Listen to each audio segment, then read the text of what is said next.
हमने election commission के सामने 3000 पेजेस के सबूत रखे कि किस तरह से भारतीय जनता पार्टी दिल्ली के मौजूदा लोगों के, जो लोग अपने अपने घरों में कई कई सालों से रह रहे हैं, उन लोगों के बहुत बड़े स्तर के ऊपर हजारों की तादाद में वोट कटवाने का षड्यंत्र रच रही है।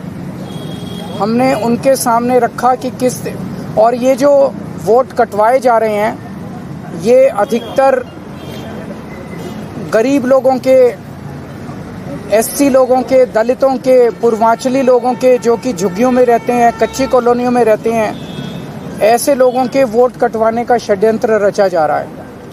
और आप सोच सकते हो कि एक वोट का मायना क्या होता है एक आम आदमी के लिए। एक वोट बनने से वो इस देश का नागरिक बनता है। तो जब आप किसी वैलिड आदमी के, लीगल आदमी के वोट कटवा देते हैं तो उसका नागरिकता का आधार आप छीन रहे हैं, इस देश में रहने का अधिकार छीन रहे हैं। और इसके अलावा वोट के आधार पे बहुत सारे बेनिफिट्स उसको सरकार से मिल रहे हैं, उन सारे बेनिफिट से आप उनको वंचित कर देते हैं। हमने आज चुनाव आयोग के सामने रखा कि कैसे शाहदरा में बीजेपी के एक पदाधिकारी ने चोरी छिपे 11,008 वोटर्स की लिस्ट कटवाने के लिए चुनाव आयोग को दी और चुनाव आयोग ने चोरी छिपे इसके ऊपर काम करना चालू कर दिया। हमने उनके सामने रखा कि किस तरह से कई विधानसभाओं में, जनकपुरी में 24 बीजेपी के कार्यकर्ताओं ने 4,874 वोट काटने के लिए आवेदन किया है। तुगलकाबाद में 15 बीजेपी के वर्कर्स ने 2,435 वोट काटने के लिए आवेदन किया है। तुगलकाबाद के एक पोलिंग बूथ की तो कहानी बहुत ही अजीबोगरीब है।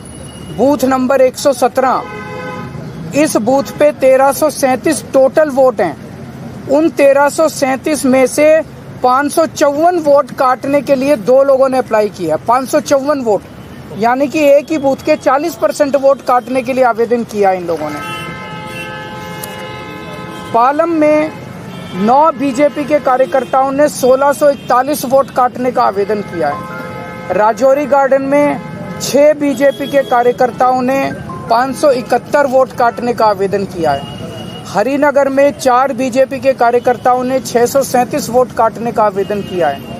करावल नगर में 2 कार्यकर्ताओं ने 3,260 वोट काटने का आवेदन किया है। मुस्तफाबाद में एक ही व्यक्ति ने 534 वोट काटने का आवेदन किया है।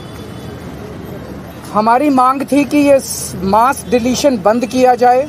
अभी समरी रिवीजन चुनाव आयोग ने किया है, मास डिलीशन बंद किया जाए और जिन जिन लोगों ने इस किस्म के आवेदन किए हैं उनके खिलाफ एफआईआर दर्ज की जाए।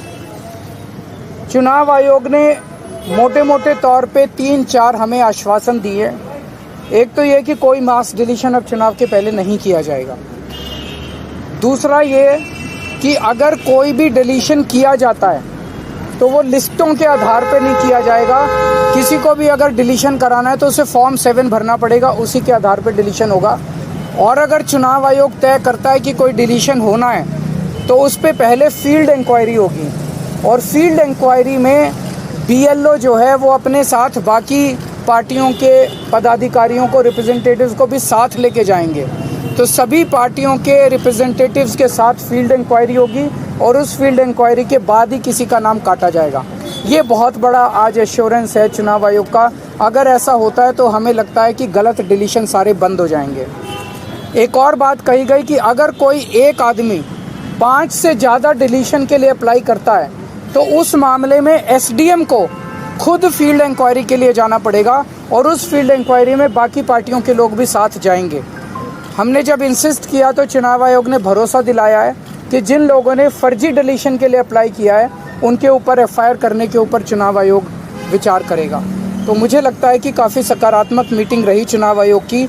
जो आज एश्योरेंसेस चुनाव आयोग ने दिए हैं, अगर ये सारे एश्योरेंसेस पूरे हो जाते हैं तो मैं समझता हूँ कि दिल्ली के लोगों को फिर मास डिलीशंस की जो एक चिंता है वो चिंता करने की जरूरत नहीं FIR पड़ेगी। संज्ञान में खुद से लेके चुनाव आयोग करेंगे, आप लोग की तरफ से किया जाए? हमने सारा डेटा आज मैंने कहा 3000 पेजेस का डेटा हम देके आए हैं। सर आपने भी कोई नाम सुझाया है जिनके खिलाफ होनी चाहिए FIR? किनके वो खिलाफ सारे जिन जिन लोगों का, एक तो शादरा के BLA बीजेपी का जो BLA उसके खिलाफ होनी चाहिए, और दूसरा जिन जिन लोगों ने जिन जिन विधानसभाओं में गलत डिलीशन के लिए दिए वो सब नाम हम देके आए हैं। सुप्रीम कोर्ट में जो जाने वाले हैं शरद पवार, उसमें ये दिल्ली वाला मसला भी आप उसको सुप्रीम कोर्ट में ऐड करेंगे? किसमें? ये डिलीशन वाला जो मुद्दा है शरद पवार, कल जो बात कल जो बातचीत हुई थी कि सुप्रीम कोर्ट में जाया जाएगा, पूरा मामला महाराष्ट्र में जो हुआ वो उसमें ये वाला इंक्लूड ये ये नहीं, सर आज आपने फिर से क्लियर किया कि दिल्ली में गठबंधन नहीं होगा, थोड़ा इसको बोलिए। बस नहीं होगा।